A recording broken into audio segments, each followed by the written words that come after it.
केंद्र सरकार कह रही है कि किसानों को कानूनों का फायदा समझ नहीं आता।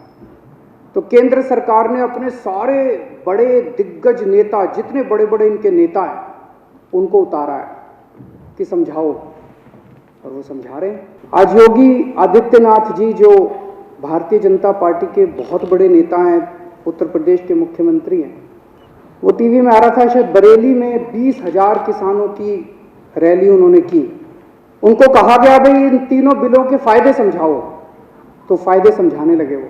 मैं सुन रहा था उनका भाषण। तुम्हारी जमीन नहीं जाएगी, ये फायदा है क्या?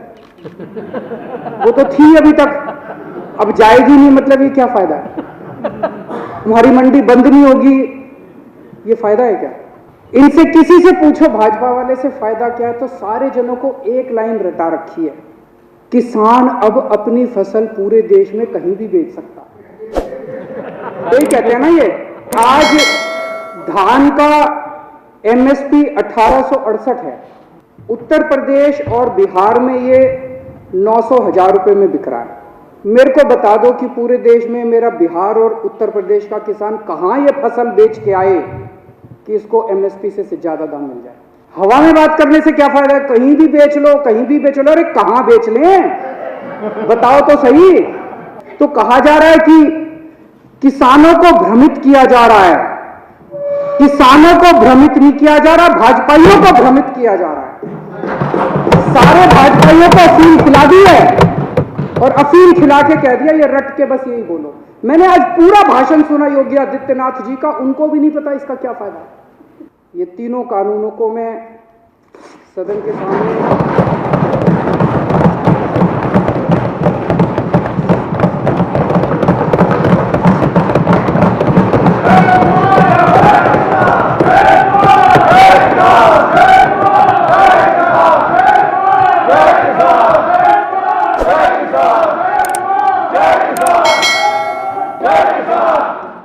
जब मेरे देश का किसान सड़कों के ऊपर 2 डिग्री टेम्परेचर के अंदर सड़कों पे सो रहा है और वो तकलीफ में है, तो मैं अपने देश के किसान और अपने देश के जवान के साथ गद्दारी नहीं कर सकता। मैं भी पहले इस देश का नागरिक हूँ, मुख्यमंत्री बाद में हूँ। तो आज इन तीनों कानूनों को ये विधानसभा खारिज करती है और केंद्र सरकार से अपील करती है कि किसानों की बात मानते हुए अंग्रेजों से बदतर मत बनो। अंग्रेजों ने 9 महीने में कानून वापस ले लिए थे, आप कम से कम आज़ादी की इतनी तो इज्जत रख लो कि 20 दिन के बाद अब इन कानूनों को वापस ले लो।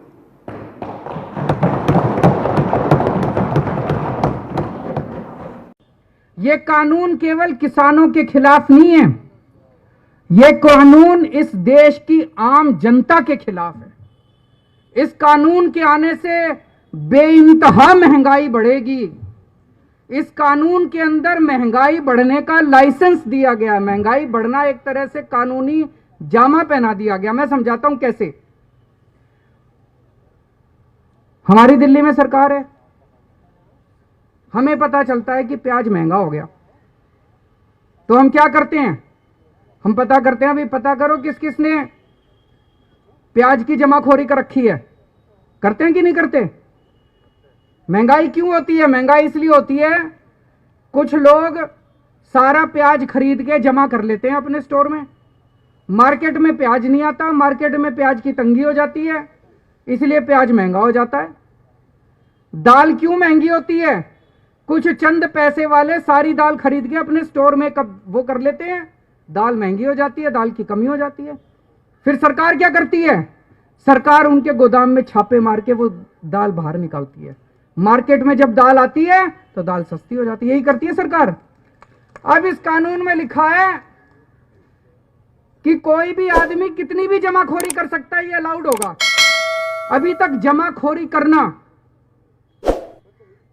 कानून में भी अपराध माना जाता था और शास्त्रों में भी पाप माना जाता था।